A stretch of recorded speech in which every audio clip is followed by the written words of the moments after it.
Good evening, Photogs. I'm Michael Yurdak, your host for Photog's Technical Moment. And this month we're going to be talking about Photoshop actions.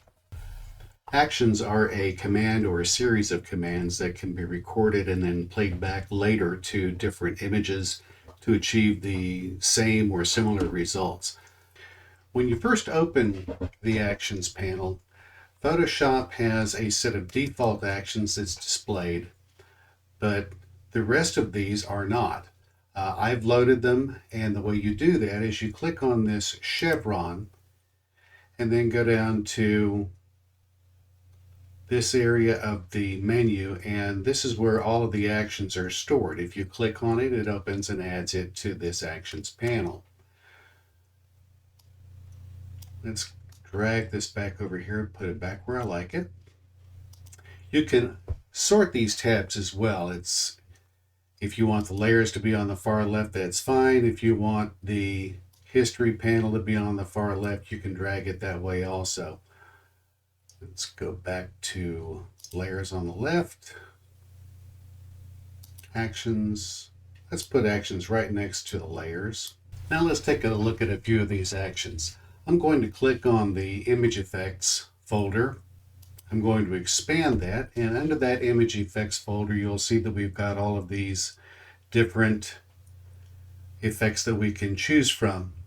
I'm going to try quadrant colors.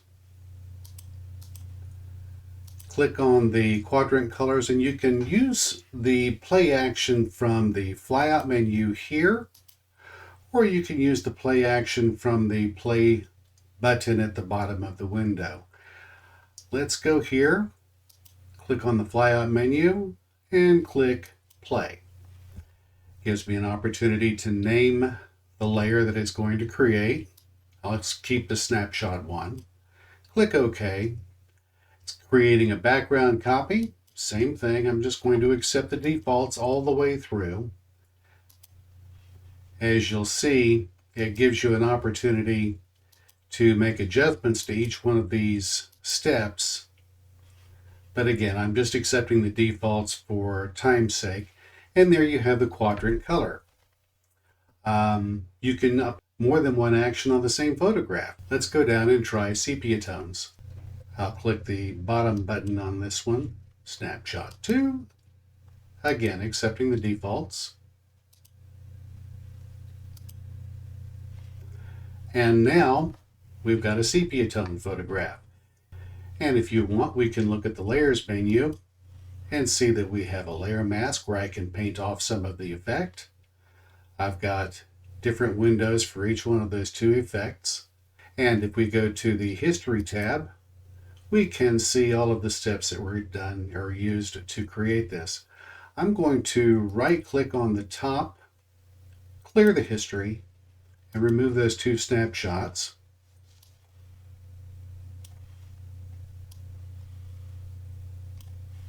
And we're back where we started. All right, let's go back to the actions panel. So now let's load one other set. Let's go to the flyout menu, go down to Lab, Black and White Lab Techniques. Now let's take a look at the Lab Black and White action menu. If you click on the expand menu, you'll see that there's only one action in this folder. And when I click on it and run it, there's going to be a stop with a message that gives me instructions on how to use the action. Let's do that now. Click on Photo Technique, click on Run.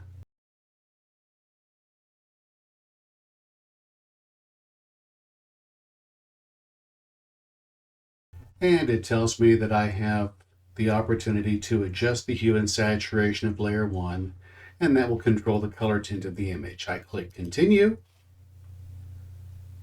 and the menu appears. Now I can adjust individual color channels, or I can adjust the hue, the saturation, and the lightness. Or I can simply accept the defaults. And click OK. And there's our action completed. Finally, if you want to delete a set of actions or an individual action from within a set, you can do that as well. Assuming that you're not deleting the actions that you have created, you can restore them by going back to the flyout menu. Let me show you. Say you wanted to delete that lab black and white because you only use it once in a while and you don't want it in your way. You can drag it to the trash can. It goes away, and now next week you've decided you want to use it again. You can go back to the flyout menu, and there it is. It's still there. Click it, and it comes right back, so you've not lost it.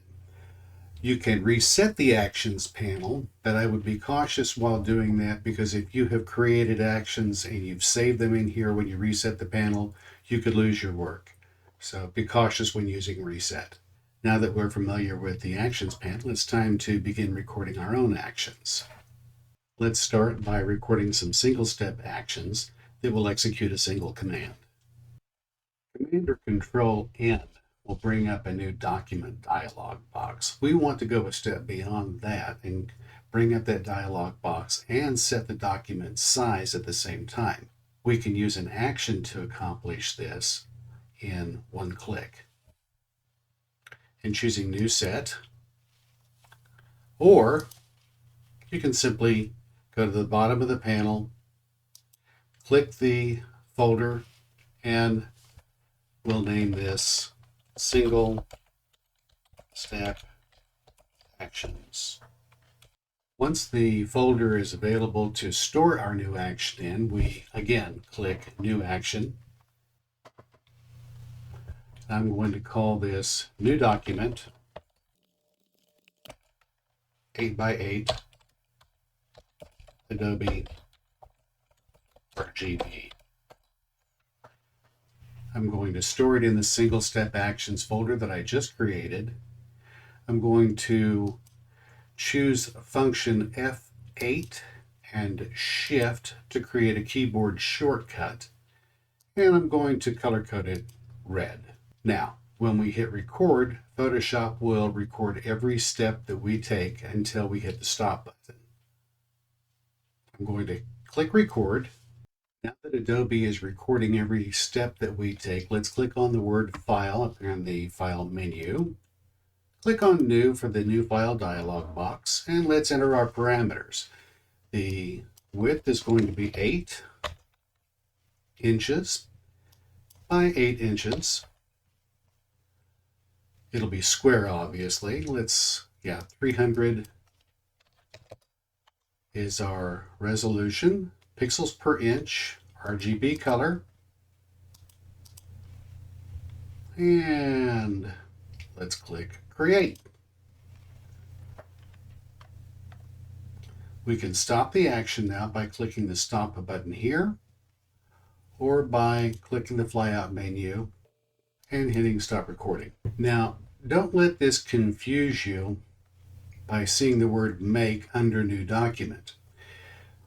Photoshop requires the action that was taken, not the individual steps. You can see those steps by clicking on the flyout menu, and here it says each step by name and what was done. And click on New Document, and now if we click the Run arrow, it makes the new document. So now we'll use the keyboard shortcuts to accomplish the same thing. I thought I used Shift Function F8. I see I use Shift Control. So anyway, Shift Control F8 creates a new document. Let's record another single step action now. In this case, I want to record an image size change. I already have two documents open, Twirl 1 and Twirl 2. I want to see them both at the same time, so I'll choose Window, Arrange, and 2 up vertical. I'd like to zoom out, so I'll tap Z for zoom. I'll hold down Alt to give me a minus sign, and that will zoom out instead of in. And I'll hold the Shift key to resize both windows at the same time. Click, click, and now we can see them both at the same time. If I click on the Properties tab, you can see that Twirl 1 is larger than Twirl 2. Twirl 1 is at 4,288 pixels by 2848 at a resolution of 240 pixels per inch. If we click on Twirl 2, you'll see that it's 2816 by 2112 and also at 240 pixels per inch. While they both have a resolution of 240 pixels per inch, they're at different aspect ratios. I want to create an action that will make them both the same. Now, in order to create the new action, I will click on the plus button at the bottom. The new action dialog box opens, and we'll call this 4x6 300 dpi, and we'll set this to go into the single step action folder. Choose a function key F9, control, and let's color code it red. We'll click record, and you can see by the red button down here at the bottom that we're actually recording. Now I want to give it the parameters. We'll go up to the image size. Make sure that the link or the chain between width and height are unchecked, or it's unchecked. Otherwise, every time you make the change to one, it will automatically size the other, and they may not be what you're after. So we go to width 6 inches, height 4 inches, 300 dpi, leave it at automatic, and click OK. Stop the record button. It's this black or this white square right next to the red record. And now we're ready to try this out. We know that we just resized Twirl 2. We can check this by going to the information box, click on Properties, and we're now at 1800 by 1200. It's 4 by 6 inches, and the resolution is 300. Let's go to Twirl 1 and do the same thing. Click Run. We're on image size 4 by 6. Click Run. And just because it's a different size on the screen does not mean that the same parameters don't apply. Let's look. Twirl 1, 1800 by 1200, 300 pixels per inch. We're in good shape. I can click on Twirl 1, click Control 0 for fill of screen, click on image 2, Twirl 2, Control 0 to fill the screen, and they're exactly the same size. Well, my time is running short, but there are a couple of more things that I'd like to share with you tonight before I go. Let me point out these two photographs, Twirl 1 and Twirl 2.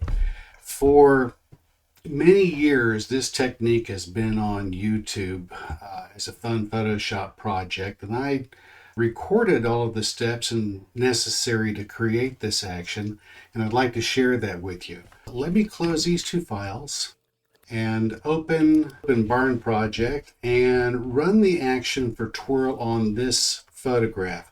Now, over here on the right hand side in the Actions panel, you'll see under Favorites, I've saved Twirl. I've set this to run from start to finish without any input at all. Let me click there, click Run, and it will run the action.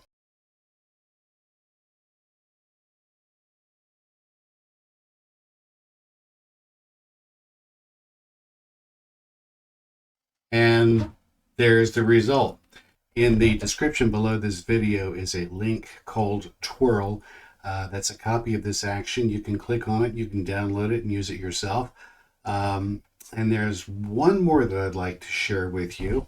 I'm going to close Twirl now. No, don't save. I'm going to go back to the Barn Project. Control deselect.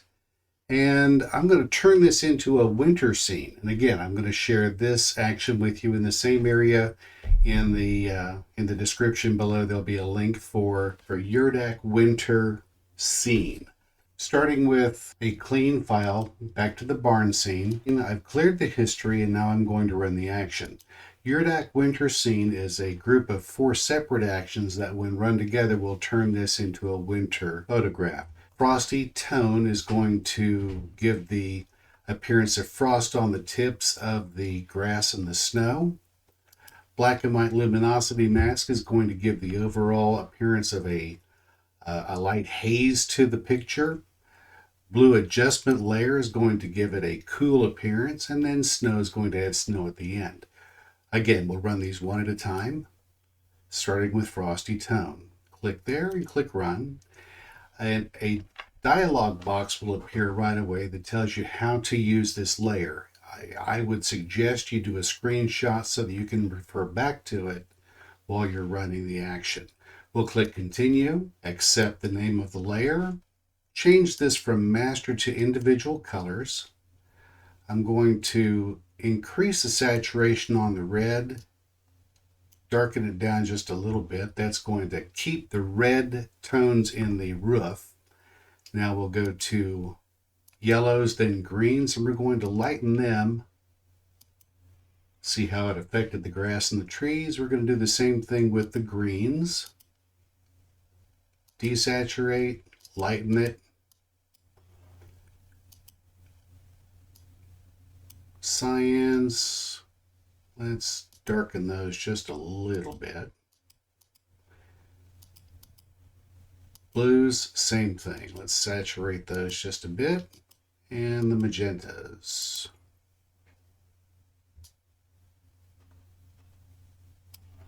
Click OK. And that's the end of that section. Let's go on to black and white luminosity mask and click Run. And now as we create a luminosity mask, the darker colors are going to not be affected. The lighter colors will. So you can see I'm lighting up the yellows and the greens like we did before, darkening the cyans, the blues, and the magentas. Click OK. And it's creating our luminosity mask now. We brought back our reds. Now, if any of the areas are too hazy or too light, we can go to the Layers panel, click on the Layer Mask, and we can bring the detail back. This is what that instruction had in the box a moment ago. Bring back the detail. I don't want to get too far into the grass and trees with that.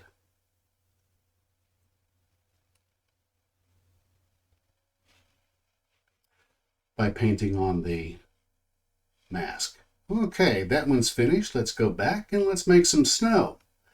Actions, snow, and run.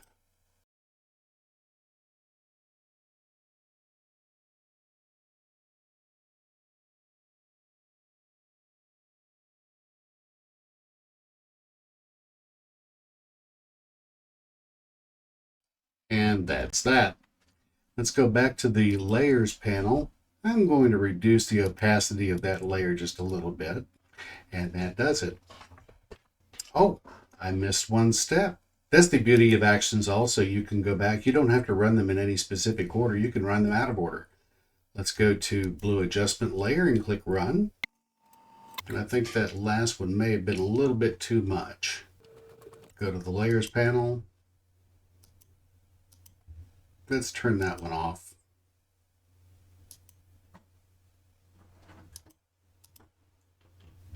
And reduce the opacity.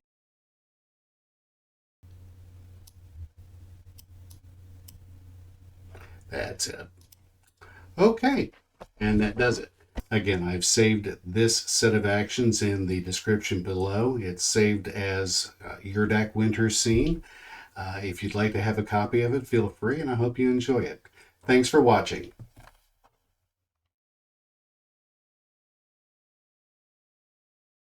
Actions are a way to record repetitive. Actions are a way to record steps that you. Actions are a way to record repetitive. And I will. And now we will click on and Adobe and Photoshop will record every step that we take. What the devil was that?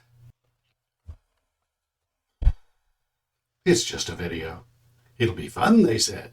It'll be easy, they said.